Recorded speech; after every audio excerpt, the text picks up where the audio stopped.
KDP Kamdapat. Kamdapat. Oh, kana KDP ya? Kamdapat. Wakil. Wakil usaha Utimung. Syederalun mantan Menteri Pertahanan GAM Zakaria Saman atau biasa disapa Apakarya menyatakan akan kembali mencalonkan diri dalam Pilkada Aceh 2024.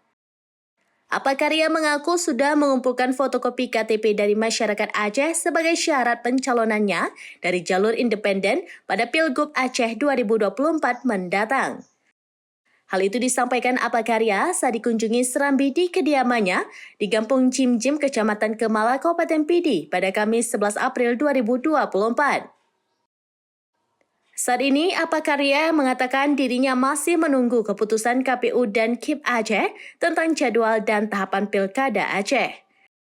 Ditanya terkait calon wakil yang akan digandengnya pada Pilgub kali ini, Zakaria Saman mengatakan sudah menyeleksi beberapa nama calon yang berasal dari wilayah Timur Aceh.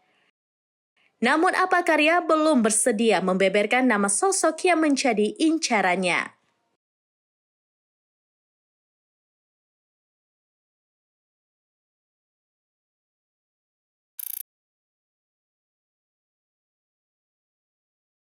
Download Tribun X sekarang, menghadirkan lokal menjadi Indonesia.